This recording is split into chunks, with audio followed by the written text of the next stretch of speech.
And so today we're here to talk about the new Resurrection characters. This is actually a first. We're talking about them when they do release. Usually we get data mined information way before they come out. But for the first time ever, Killer didn't put the information into the game until they came out. So I guess it was a nice change of pace seeing it in a different way. But these 3 characters have officially been resurrected. Go ahead and do it if you have the characters. It's 75 additional orbs per character. But let's talk about it. Are they good resurrections? We're about to find out. So first up, we have Jushiro. He was a resurrection I was kind of looking forward to because he is already a 14% recharge soul trait, and now upon resurrecting he then picks up an additional 16% more strong attack damage. This is actually pretty good. Obviously, one of the best combinations in the game is recharge and strong attack damage. And while it's true, Mind Attribute does have access to quite a few of these. As you can see here, all these characters are recharge and strong attack damage. Jushiro is still one of the better links out there because his base recharge is already increased by 14% instead of the usual 12. So you're getting that extra bit of recharge and you're still getting a good amount of strong attack damage, that being plus 16%. He is the second of the Mind characters to have 14 recharge and 16% SAD. So if you have access to this Rose and also Jushiro,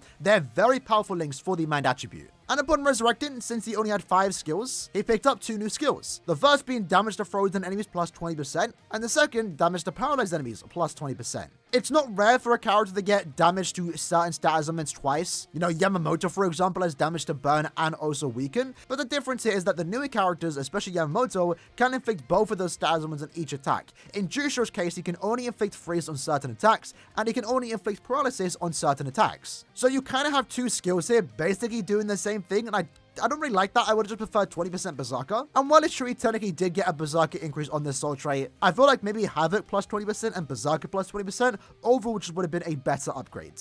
So yeah, when it comes to his resurrection, it's an okay one at best. The character itself was actually pretty good. I actually remember playing with this character quite a bit when he first came out. Jushiro's always just been a fun visual character to play with. And I haven't really been the biggest Jushiro fan, but every time this character comes out, he's just always got some smooth, fun gameplay. And this one is no exception. So his SA3 is going to be a full screen attack. I'm kind of getting some lag spikes here. His SA1 is a lunge forward, but the lunge feels smooth to play with. And then his SA2 is going to be a shockwave attack that, obviously we know isn't really the best strong attack, but you do have to position yourself properly to get the most out of that SA2.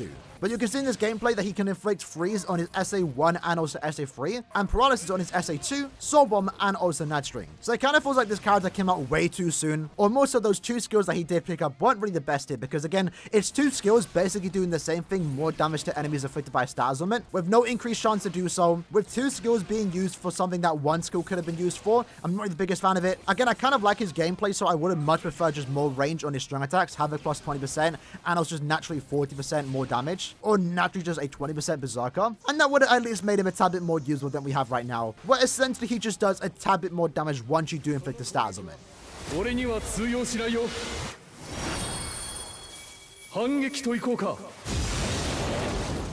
Really cool summon, I must say. So I guess the most important thing to take away from this is that he's a very good link. That's the main thing, right? With resurrections, the most important thing is the link aspect. He is a great link. Minus 14% recharge with 16% more strong attack damage. It's one of the best out there. Can't complain about that. And I actually plan to transcend this character because it is a good link, and I do see myself using him quite often. As for a character upgrade though, sure, he does more damage, and he does even more damage to enemies afflicted by an ailment, but I definitely think they could have done a tad bit more with this particular character. Next up, though, we have Sajin, and this is a pretty funny resurrection, maybe, I don't know, but originally his soul trait was 100% last-stage survival, and when it comes to last-stage survival soul traits, realistically, I don't even know what I want for a second soul trait. Because quite frankly, I don't really ever use these soul traits. They could have put in damage reduction, they could have put NAD, recharge, strong attack damage. I guess any of those would have made the character better, but as a link, I just don't ever use links like this. And I guess it's kind of funny, but I have seen a bit of drama behind it. The soul trait that he did pick up for his second soul trait is coin drop plus 13%. Honestly, when compared to his first soul trait, there is no correlation whatsoever. It's a very random soul trait. Is it a bad one? Really depends if you need the coins. If you're someone that actively needs to farm coins, then having a character like this is going to be good. At least when it comes to 5/6 star characters, as of right now, there's only 6 characters with the coin drop increase. And these are links, right? So you can use multiple sergeants if you have them on other characters to overall make you just farm more coins. So personally, I don't really mind it because there isn't that many coin drops out there, at least when it comes to links. Again, at least when it comes to me, I don't use last ditch links, so I don't really care about the second soul trait. But coin drop I can see myself using, so I don't really mind it. As for the character upgrade though, going into his resurrection, he only had 6 skills. So that therefore means he picked up 1 new skill, that being 20% Berserker. So his strong attacks do 20% more damage. That said though, let's take him into a quest to see how he does perform with this new resurrection. Personally, I actually kind of like this character, more so just his model, because I do like Sajin's post-TLA design. And this is still the only TLA Sajin in the game, right? I wouldn't mind a new one. In this case though, his strong attacks aren't really anything to like go crazy about. SA1 being a range collision attack. SA2, another range collision attack, but I do like it. SA1, you can see rate isn't the best there, and then his SA3, I believe, is a full screen around it. On release, this character was just pretty good, like he wasn't bad by any means. It wasn't anything super crazy, and with his resurrection, the 20% Berserker, I guess, does help him out type of here. And I guess in this particular run, that we're not really showcasing his newfound usability, right? That being a link to farm coins. So I guess in a weird way, even though the character itself really didn't get better, I can see myself using him more often than not, mainly just as a link. It's kind of similar to the TLA Ichigo, who granted got a better upgrade here, but TLA Ichigo is a character I don't use, but I actually use in my main team now because he can actually farm coins. More so than Sajin though, because it's actually a skill instead of just a soul trait, for example, right? But in this case, damage isn't really the greatest here, and I do see myself spamming my strong attacks more often than not. So him picking up recharge would have been quite nice here, because that's something he does lack, unfortunately. But to me, I didn't really have any hope for this character, so let's use the Soul Bomb.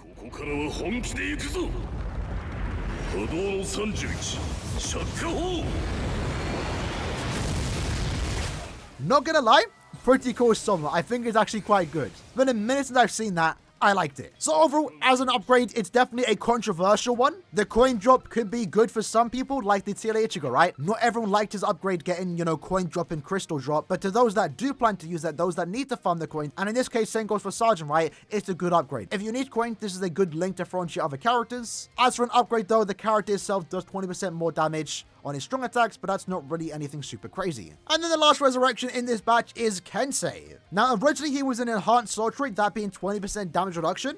Really good soul trait, and it's nice to see him pick up a good second soul trait that's really good for brave battle characters like Kuriyashiki, Oko, for example. They can definitely make use of this, or any future technique character. This is a meta link. And that second soul trait is now normal attack damage plus 16%. So 16% NAD and 20% DR, really good soul trait, can't complain about that. Now when it came to his upgrade, he got a very weird upgrade. In this case, he picked up one new skill, that being speed droplet drop rate plus 17%. So he's now a droplet farmer. To me, that isn't anything super crazy. If it was plus 5 links or potions, then maybe we're talking. But this really doesn't do much for me. It's not going to make me use him to farm droplets. And at the same time, he's missing one big thing, that being a flurry plus 1. Not every character picks up flurry, but it would be nice to see it on most characters here. In this case, he was missing a big thing, that being damage output. He is a NAD character at the end of the day, and with only a 50% bruiser, which I guess now is 66%, that's not a lot of damage. If he instead picked up flurry plus 1 and kept the bruiser, that would have been really good. Unfortunately, he didn't get that. So when it comes to gameplay, he's probably going to be the least impressive of the three here. But I do kind of like that it's actually a, you know, Captain Kensei with his Shikai. His Shikai is always funny to me. Like, it's literally a butter knife. Not really, it's a combat knife, but still. And I guess it's kind of cool that we do have a new Kensei that actually uses Bankai in the Captain form. That's even, you know, more impressive to me. In this case, though, you know, we are taking the character into IZ. And even then, we're not even one-shot our Night Strings. So that just goes to show his damage output isn't anything super crazy. Even on release, it wasn't, right? At the time of his release, not every character had, you know, flurry plus 1, but he was almost always designed to be a link, 20% DR, and that still kind of is the same here. It's not really a bad thing in his case because he's a really good soul trait, and the most important thing of the character was picking up that second soul trait, right? A good one. But it still would have been nice to see this character get flurry. As of most resurrections, I feel like they should be getting it. Because while I guess it's cool that he picked up droplet increase, and you could use him to farm droplets, the character isn't anything super crazy. You're not going to use him. It's also because he's a premium character, only 17%. You're kind of at a disadvantage power-wise and also utility-wise by using this character because you're getting less droplets and you're using a weaker character. You know, with 1000 Year Blood with Ichigo, he got a 30% droplet increase. That's really good. That's on the line of new characters. And he also had flurry plus 1, so he himself was a good character to use to farm droplets.